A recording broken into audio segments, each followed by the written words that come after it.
try not to upset him. Okay. Mr. Sanford, we have a visitor out here for you. Just a minute.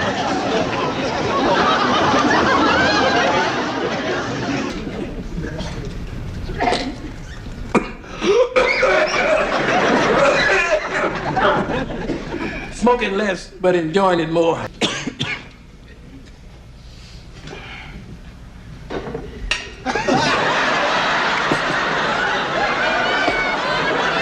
I'm coming, Elizabeth. This is the big one. Are you enjoying this Sanford and Son story? Then help the channel by subscribing right now. Look at this. 94.8% of the people who watch these videos are still not subscribed. If you're part of that group, take this opportunity and subscribe today. It's completely free. And by doing so, you'll keep receiving amazing stories from TV shows we still miss. We're very close to reaching 1,000 subscribers, and your subscription truly makes a difference. Oh, and don't forget, at the end of the video, you'll find more stories just like this one. The voice echoed through the room as Fred Sanford, played by legendary Red Fox, clutched his chest in yet another of his fake heart attacks. Millions of Americans laughed in the safety of their homes, unaware that 19 years later, this same joke would become the cruelest irony in television history. But what you don't know about Sanford and Son goes far beyond the canned laughter and iconic catchphrases. Behind that dusty junkyard in Watts, there was a silent war being waged. A battle for dignity, money, and respect that nearly destroyed one of the most revolutionary programs in American television. And the truth is more shocking than you ever imagined. January 14th, 1972, NBC launches its bold answer to the CBS phenomenon All in the Family. Sanford and Son, inspired by the British series Steptoe and Son, presented something America had rarely seen on television, an imperfect, authentic, loud black family. At its center, Fred G. Sanford, a 65-year-old widower running a junkyard on South Central Avenue in the Watts neighborhood of Los Angeles. By his side, Lamont, the son who dreamed of something bigger but remained trapped by loyalty to his father. The premise was simple, almost mundane, but the timing was revolutionary. Just 7 years after the Watts riots that had left 34 dead and 1,000 buildings destroyed, NBC was putting Watts back on America's cultural map. Not as a war zone, not as a crime statistic, but as home. A place where real people lived, loved, fought, and laughed. It was an audacity that few television executives would have the courage to approve, but Norman Lear and Bud Yorkin saw what others didn't: the potential for art amid the rubble of prejudice. But here's the first secret most people don't know. The man behind Fred Sanford was only 49 years old when he took on the role. Red Fox dyed his hair gray, applied makeup to age his face, and wore heavy shoes to create that characteristic wobbly walk. He wasn't just playing a character, he was channeling ghosts from his own past. Fred G. Sanford was the real name of Red Fox's brother, who had died 5 years earlier. Lamont Sanford was named after Lamont Ousley, Fox's teenage friend who played with him in a washtub band. Every episode was a love letter and mourning disguised as comedy. The show exploded. From the first to the 5th season, Sanford and Son remained among the top 10 most watched programs in America. On Friday nights at 8 o'clock, entire families gathered in front of the television. White and black children together laughed at the same catchphrases. "Hey, you big dummy," became national language. Quincy Jones composed the iconic opening theme of The Street Beater, although he initially believed no network would have the courage to put Red Fox on national television. Fox, after all, was known as the king of the party records, famous for his obscene, uncensored stand-up that echoed through the nightclubs of the Chitlin circuit. More than 50 comedy albums recorded, all considered improper for mainstream consumption. Material so explicit it was sold under the counter in record stores. Fox had created an underground empire, a voice for people that educated America pretended didn't exist. Before becoming Fred Sanford, he was Chicago Red, a dishwasher at Jimmy's Chicken Shack in Harlem, where he worked alongside another young man with reddish hair called Detroit Red. Chicago Red would become Red Fox. Detroit Red would become Malcolm X. Two legends born in the same kitchen, shaped by the same hunger, radically different destinies. Malcolm chose political revolution. Fox chose cultural revolution through laughter. Both paid impossible prices for their choices, and it was precisely this raw authenticity, this undomesticated voice from the ghetto, that Fox brought to mainstream television. He wasn't a smiling, accommodating Uncle Tom. He was real, imperfect, sometimes offensive, always devastatingly human. Fred Sanford had prejudices, flaws, selfishness, but he also had fierce love for his son, painful memories of his late wife Elizabeth, and a dignity that no circumstance could completely crush. But authenticity had a price. White writers frequently wrote scenes that Red Fox flatly refused. Once, they asked Fred and his friend Grady to play Monopoly. Fox immediately vetoed it. "Black people don't play Monopoly," he declared to the surprised writers. It wasn't a tantrum. It was lived knowledge. Fox understood that representation mattered, that every detail had to ring true for the people of Watts, for the black families who were finally seeing themselves reflected on screen. Ted Bergman, a white writer for the series, would later admit that Fox and the mostly black cast frequently corrected him, teaching him cultural nuances he could never have learned from script manuals. And Fox insisted on using certain words that made NBC executives tremble. Bud Yorkin, executive producer, remembers Fox asking permission to use language considered improper. "Let me do that stuff," Fox argued. "I can say it. You can't. I don't want somebody else doing it, but I can do it." And he was right. The series addressed racism, prejudice, and social reality in ways that Beverly Hillbillies and Petticoat Junction would never dare. But while Sanford and Son was breaking cultural barriers, backstage, a time bomb was about to explode. Red Fox felt exploited. When the series began, he was earning $6,000 per episode. Respectable, but not for the man who had saved NBC from irrelevance. As ratings soared and the network swam in money, Fox watched white executives getting rich off his talent, his voice, his pain transformed into comedy. In the middle of the third season in 1973, Fox simply didn't show up for taping. He claimed health issues. The truth was more complex. He demanded 25% ownership stake in the show's profits. He argued he deserved to be an owner, not just an employee. NBC reacted with corporate fury, a $10 million lawsuit against Fox for breach of contract. Demond Wilson, his scene partner, stood in solidarity and was also sued. For 6 episodes, Fred Sanford was absent, supposedly in St. Louis for a funeral. Grady, played by Whitman Mayo, temporarily took over. The audience felt the absence. The magic wasn't the same without the spark between father and son. The resolution came in June 1974, but left deep scars. Fox got $25,000 per episode, matching Carol O'Connor's All in the Family salary, plus the 25% profit participation he had demanded. He became the highest-paid actor on American television at that moment. But the money didn't heal the wound. Fox returned to the set, but something had changed. Demond Wilson would later reveal the moment that devastated him. "My hurt was that he didn't come to me about throwing the towel in. I found out in the hallway at NBC from a newscaster.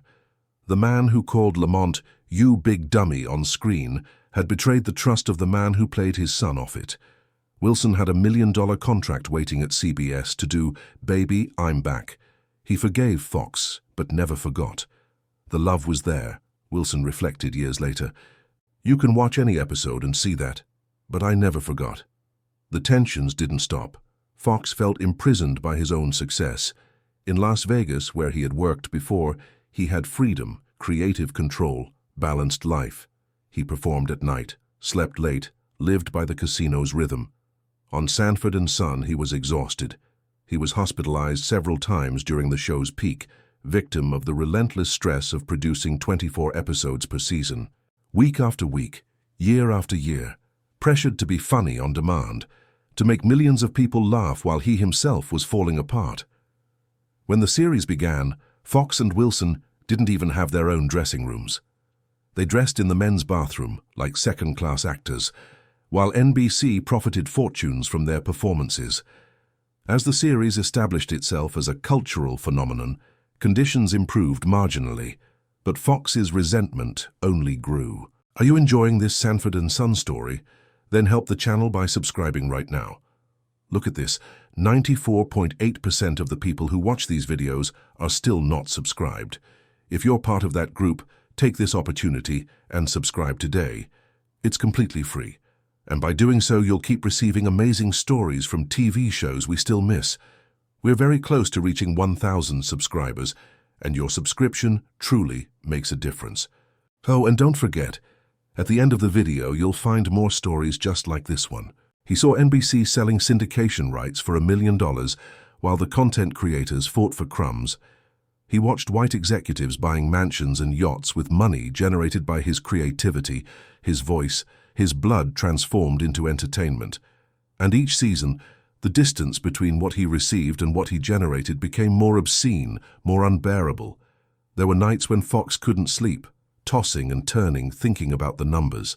He mentally calculated how much NBC made per episode versus how much he received. The math was humiliating, and there was another dimension rarely discussed. Fox used his newfound power to employ friends from the comedy circuit. He transformed his influence into an elevator for others. LaWanda Page, who played sister-in-law Esther, with whom Fred exchanged memorable insults, was so nervous at the audition that producers wanted to let her go. Fox flatly refused.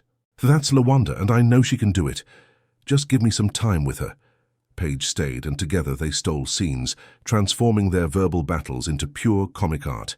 Gregory Sierra as Julio, the Puerto Rican neighbor, Don Bexley as Bubba, Slappy White, Bear Richards, Pat Morita as Archu. All received opportunities because Red Fox fought for them, because he understood that representation was power, and power should be shared. But this generosity had an emotional cost. Every political favor Fox granted was another battle with producers. Every actor he insisted on hiring was another exhausting negotiation. But not all relationships were harmonious. Nathaniel Taylor, who played Rollo, Lamont's friend, detested Demond Wilson. Wilson later revealed that both were frequently high during tapings, which perhaps explained how they managed to maintain on-screen chemistry despite backstage tension. It was dysfunction masked by perfect comic timing.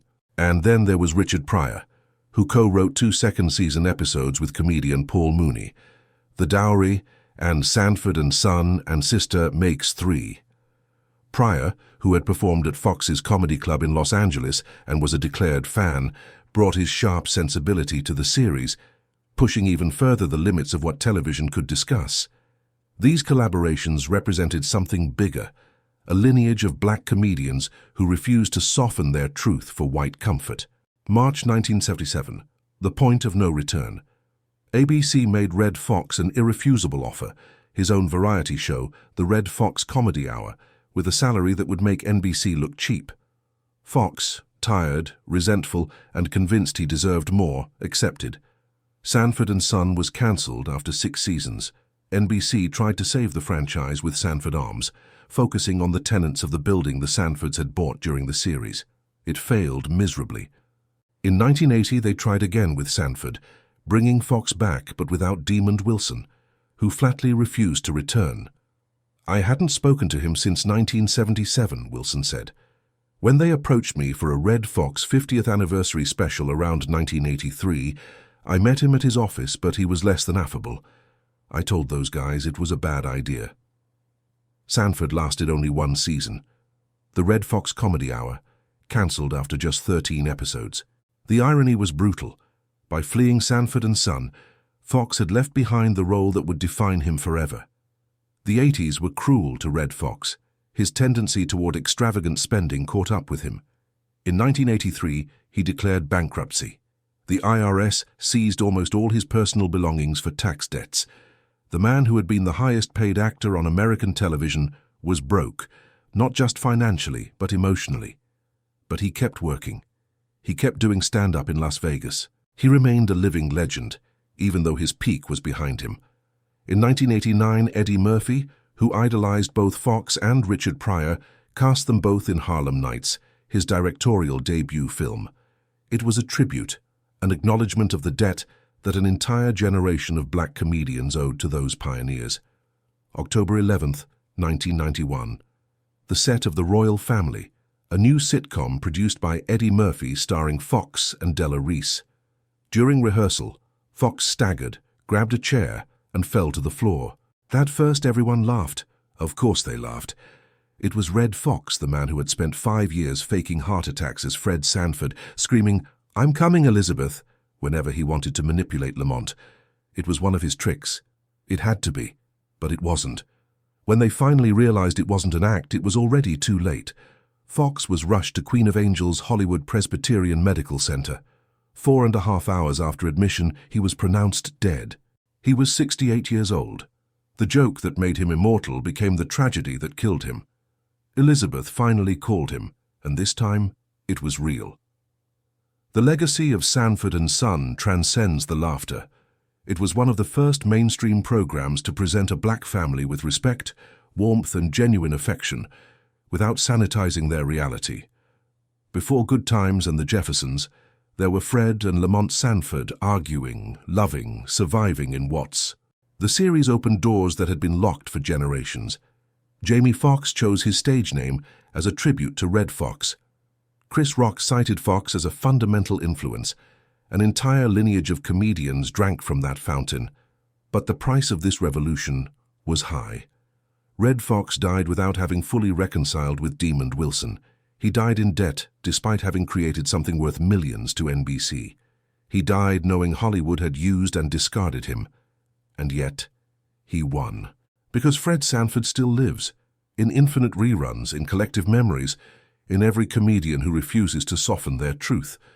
There is something deeply American about the story of Sanford and Son. It's about talent and exploitation, about visibility and invisibility, about making the world laugh while you yourself are being crushed by the weight of that world. It's about the American dream revealed in all its brutal contradiction. You can reach the top and still be treated as disposable. You can enrich a corporation and die poor. You can change the culture and still be denied your full humanity.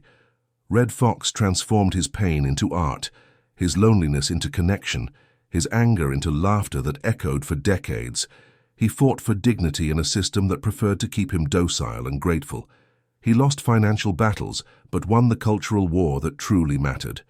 And in that victory lies something transcendent. Today, when we watch that 1951 Ford F1 pickup parked in front of the junkyard, that vehicle Fox bought and kept at his Las Vegas home out of love for the character. When we hear Quincy Jones's theme pulsing with that funky, irreverent energy, when we see Fred and Lamont fighting but never separating, we are witnessing something revolutionary. Not just a sitcom, a declaration of existence, a refusal to disappear. A man named John Elroy Sanford, who became Red Fox, who became Fred Sanford, who became eternal. Each transformation cost something. Each name carried ghosts and hopes. And in the end, all these men were the same man, trying to be seen, trying to be heard, trying to matter in a country that historically preferred that people like him remain invisible and silent. And perhaps that's the final truth about Sanford and Son. It wasn't just about a father and son in a junkyard. It was about all of us trying to build something meaningful from the scrap life hands us. It was about dignity, maintained against all odds. It was about love expressed through insults, because men of that generation didn't know how to say, "I love you," directly. It was about loyalty tested but never broken. It was about laughing so you don't cry. It was about being seen in a country that preferred to look through you. And in that, Red Fox and Sanford and Son were triumphant. They made us look. Are you enjoying this Sanford and Son story? Then help the channel by subscribing right now. Look at this. 94.8% of the people who watch these videos are still not subscribed. If you're part of that group, take this opportunity and subscribe today. It's completely free. And by doing so, you'll keep receiving amazing stories from TV shows we still miss.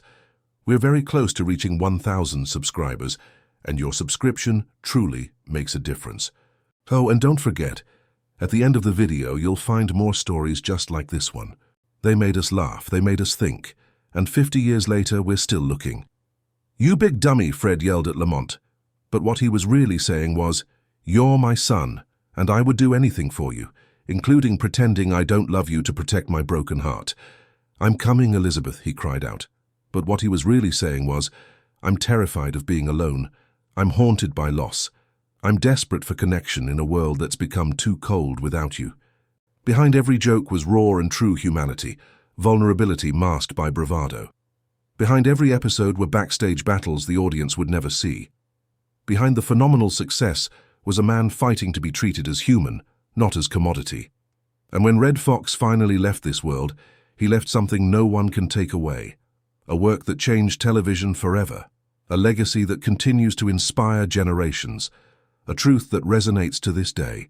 You can silence us, but you can't erase us. You can exploit us, but you can't destroy our art. You can diminish us, but you can't stop our laughter. Sanford and Son was and continues to be a testament to the resilience, creativity, and unshakable humanity of people who refused to accept less than they deserved.